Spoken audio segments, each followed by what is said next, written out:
मालदीव इन दिनों चर्चाओं में बना हुआ है। भारत से पंगा लेने के बाद मालदीव की अर्थव्यवस्था को बड़ा झटका लगा है।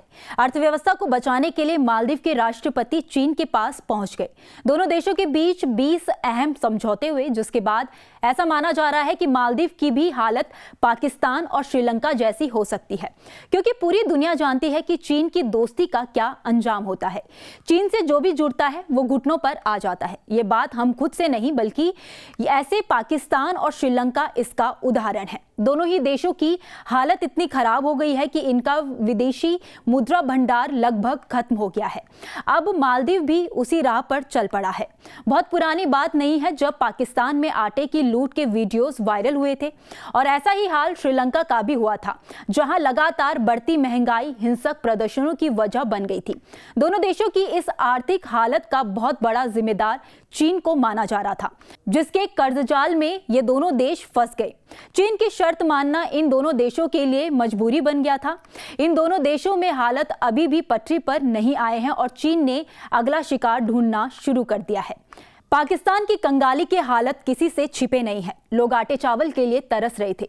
पिछले साल मई से शुरू हुई महंगाई का सिलसिला पिछले साल नवंबर में और ज्यादा बदतर हो गया। खाने पीने की चीजों के दामों ने आसमान छुआ और महंगाई बढ़ती चली गई।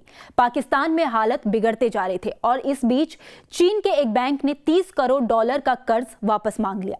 स्टेट बैंक ऑफ पाकिस्तान ने इस बात को स्वीकार किया और कहा कि $3 अरब का विदेशी कर्ज चुकाना है, जिसमें चीन का बड़ा हिस्सा शामिल है। इससे पाकिस्तान के विदेशी मुद्रा भंडार पर फिर से संकट छा गया। पाकिस्तान की हालत बिगड़ती जा रही थी और चीन मुंह फेरता रहा। इस बीच पाकिस्तान ने विदेशी व्यापार से जो कमाया, उसमें भी चीन ने एक बड़ा हिस्सा हड़प लिया। आपको बता दें कि चीन ने पाक चीन गलियारे के लिए पाकिस्तान को लालच दिखाया था। दरअसल पाकिस्तान के दक्षिण पश्चिम में ग्वादर पोर्ट सिटी है। चीन की इस पर पहले से ही नजर थी। 2013 में जब जिनपिंग ने चीन पाकिस्तान इकोनॉमिक बॉर्डर का शुभारंभ किया, तो ग्वादर उसका केंद्र बन गया।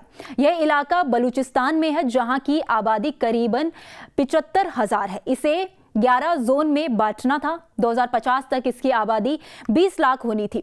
1.2 मिलियन लोगों को नौकरी दी जानी थी। इसे दुबई और सिंगापुर बनाया जाना था, लेकिन 3 साल में यह सपना टूट गया। अब यहां अफरा तफरी है और चीन के खिलाफ प्रदर्शन हो रहे हैं। यह इलाका चीन ने लीज पर लिया है, इसीलिए यहां से जो कमाई हो सकती थी वह भी चीन को मिल रही है।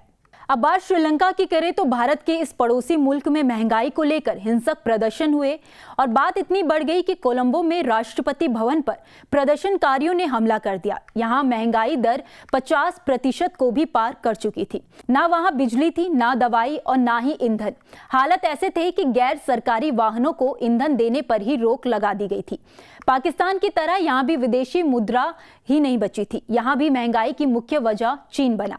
दरअसल श्रीलंका पर विदेशी कर्ज बहुत ज्यादा था। इसका बहुत बड़ा हिस्सा वो था जो चीन से उसे मिला था। इधर चीन जाफना में अपने प्रोजेक्ट्स को आगे बढ़ाता रहा। एक आर्टिकल के मुताबिक तमिल विद्रोह के बाद जब राजपक्षे परिवार ने मेगा इंफ्रा प्रोजेक्ट शुरू किए, तो उन्होंने चीन से कर्ज लिया। श्रीलंका मैरीटाइम सिल्क रोड का एक महत्वपूर्ण हिस्सा भी बन गया, जो चीन की BRI का एक हिस्सा है।